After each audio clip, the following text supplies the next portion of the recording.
Welcome back to the Renaissance Ray, episode 224, Michelangelo, part 2. I'm excited to be here. This is fun. I'm glad we reached Jerusalem. I'm not glad that it was, what happened there, but we're doing something fresh. We're doing something new. We're back to art. We're back to one of these Renaissance men who, let's face it, they could take multiple things. I'm blanking on the word right now. Blend it together and almost come up with, and it helps them with their art in many different formats. So again, it's inspiring to talk about someone like this, to know that we will never achieve anything like this, but maybe we could have if we'd been born and sucked the teat. Speak for yourself. Of I a invented podcasting, fucker. Shut the fuck up. Okay, I'm using the royal we. If you would let me finish. But if I had sucked the teat of a stonecutter's wife, who You think knows that's where what I could have. every time King Charles gets off the can, he goes, I did a royal we. It's the royal we. Please bottle it up and rub it on your skin later. But that's right. And leave a $5 on the desk. Thank you. Yeah, I don't know.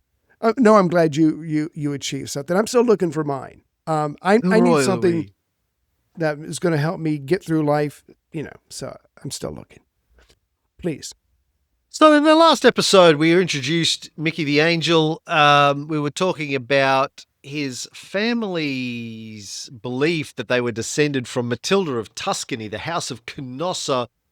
Yes. And even though they fervently believe that, there's no evidence to support it. But he actually was born into a patrician family through his mother, and this is going to play a very significant role in his life and career as an artist, and the opportunities that he is given that other artists, his contemporaries, did not necessarily have access to. Like Leonardo da Vinci did not have the entry vector into high society, despite his father having some connections, that Michelangelo did. And one of the reasons why Da Vinci was kind of pissy, I think, at Michelangelo is that Da Vinci had to work his tits off to get where he was. Michelangelo just slid in like you up my butthole in Vegas with lubed up. He was a blood relative of two important Florentine families, the Del Serra and the Rucellai. Now, we've mentioned the Rucellai before in passing over the course of the series. His maternal grandfather was from a family of merchants with quite a long history. The Rucellai were quite wealthy. Giovanni Rucellai built the Rucellai Palace in Florence and commissioned Leon Battista Alberti to design the facade of the Santa Maria Novella, where Giovanni's name is inscribed. And Michelangelo went to that church for a few years, and every time he went in there, he would have seen his grandfather's, or what, I don't exactly know. I think Giovanni. Yeah, Giovanni would have been his maternal grandfather. Would have seen his name up there. That's a big deal. But I'm with them. Anyway, Giovanni Ruccellai's son was Bernardo, and we've talked about him a few times. Bernardo Rucellai, well-known humanist and author, big supporter of Lorenzo de Medici, and was even married to Lorenzo's sister. And we mentioned him in passing a few times because he was the guy who Lorenzo made ambassador to Milan and sent him there in 1482 to go and suck up to Ludovico Sforza. And he took with him a young musician who had made a pretty fancy lute as a gift by the name of Leonardo da Vinci. They're all connected. Cool. So it was Michelangelo's grandfather, I think he was. Giovanni would have been his mother's grandfather. No, maternal I don't know. I can't. There's a connection. There's a connection. Yeah. Somewhere along the way, Bernardo was related to Michelangelo, and it was Right. Bernardo who took Da Who, Vinci to Milan, where he which was to influenced. lived Yeah. for the next 10 years or whatever it was. That's amazing. Um, Michelangelo's father and Lorenzo de' Medici were contemporaries and distant in-laws, Yeah. Yeah. which, again, to us in the modern world may not seem like much. I don't even speak to my immediate family very much, let alone my distant family. My mother's always going, your cousin's You should. child just had a baby. And I'm like, I could Yeah. not give less of a fuck, really, about Right. I anyone. mean, yeah. I don't wish him harm, but I don't No. But care. why are No. you wasting But my time with this random nothing person to that I do. have Nothing to do with me. nothing to Nothing to do no, with me. nothing to do with me No, whatsoever? I think I know what you're gonna say, and I was trying to think of why, because when I read this part in the book, I'm like, why would you give such time or credence or whatever the proper word is to a distantly related family member? But if you everything that we've covered with the De Medicis, I mean, they've got so many fucking enemies. I guess you're willing to cast a wide net when you're defining family loyalty or looking for someone that you can trust to be a part of your gang, your posse, your crew, if you will. I mean, does that sound right? That's me Yeah. guessing, but I I'm think going it's like, good. Yeah. Wow. I need all the help I can You get. actually said You, something that you, made sense. Let me just, where's my pen? I got to boom. write down the date. One. No, go ahead. Go right there. Yeah, very Go tribal.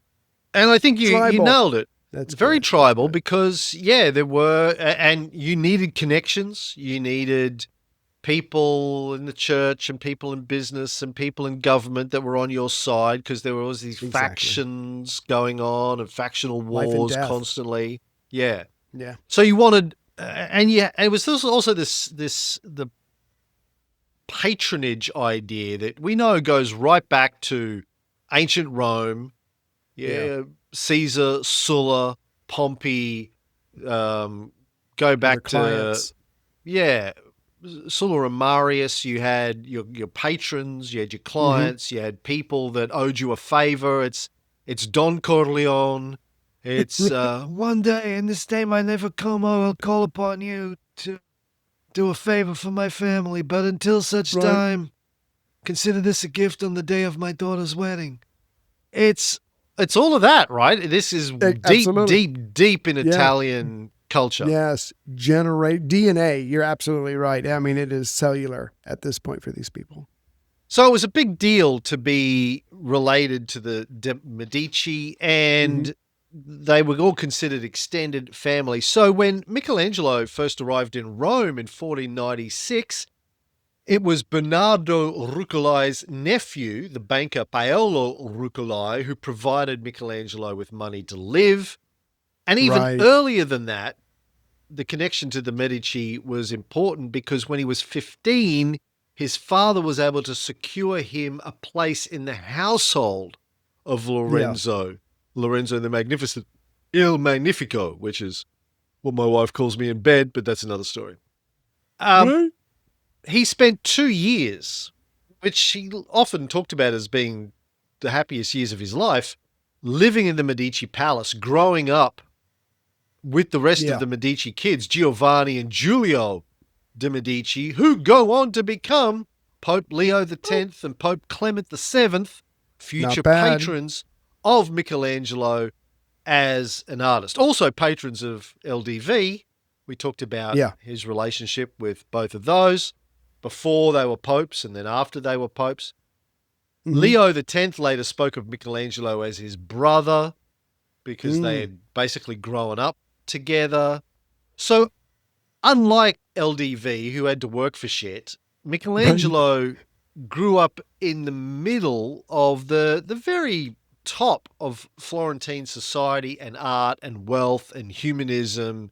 Yeah. And that's a big deal. It's basically, going to the fanciest private school, going to Harvard, going to Yeah. Oxford, hanging out with the richest and the most influential people in society and making Yeah. friends. And it's the friends you make It's along the way it's that's what really matters.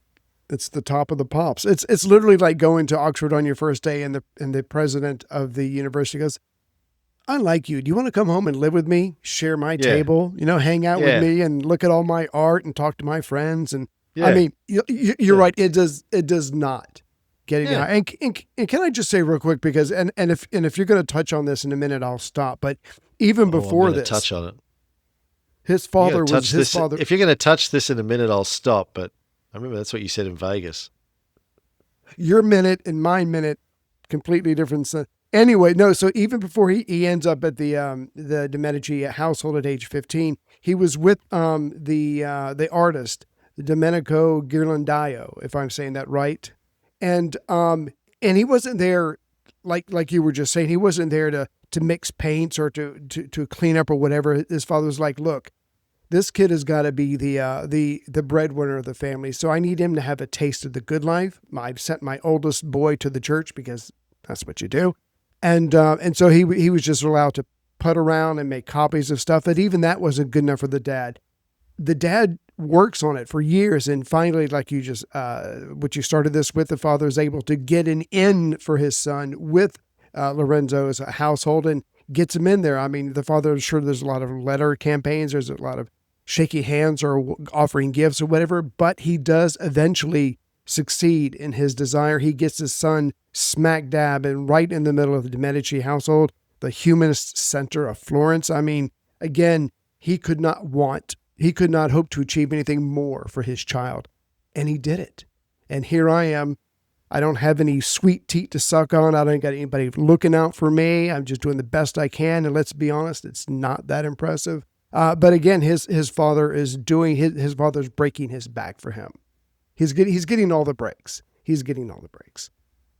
And even before that, before he Right. went to work for Ghirlandaio, he was sent, as a young boy, he was sent to study grammar in Florence under the famous humanist Francesco di Urbino.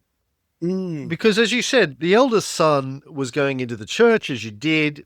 You need someone in the church, connections, power, all that kind of stuff. Exactly. His father wanted Michelangelo to go into business. That's, the second son should be a banker, should be running the family affairs, taking over. Right. But Michelangelo showed very little interest in schooling, and that sort of bites him on the ass later on in life. He couldn't read Latin. Yeah. It couldn't, and so all of his contracts that were in Latin, he had to have also written in vernacular Italian. This is the only thing he could read. But even as a child, instead of focusing on schooling, he preferred to copy paintings from churches and hang out with other painters, which would be weird for a child today. But we're talking about peak Renaissance Florence here, where being an artist was kind of like being a punk rocker or a coder. It's sort of cool to be a painter or a sculptor. That's like what the cool kids do. He was wearing goth makeup and long black coats and smoking cigarettes and listening to the Velvet Underground and painting. He was from a very early age, he was into cool shit, which was being an artist. That was what was cool in Florence in the late 1400s, right?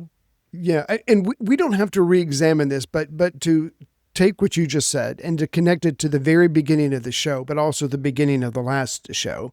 It was almost like a chicken and the egg.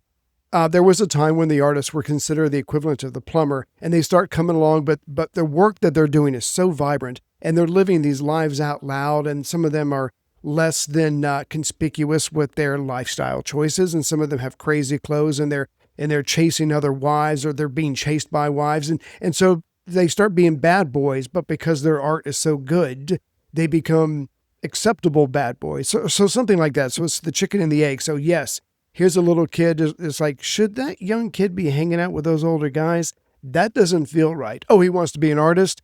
Good luck, son. Do whatever you got to do. So again, it's acceptable because it is the cutting edge of the culture of Florence, and Florence is the cultural center of fucking everything. So again, He's just in the right place at the right time, while Leonardo had to bust his ass and hear the word no a gazillion times. So again, I find it fascinating, but things are, you know, people are working for him, don't get me wrong, but things are certainly going Michelangelo's way.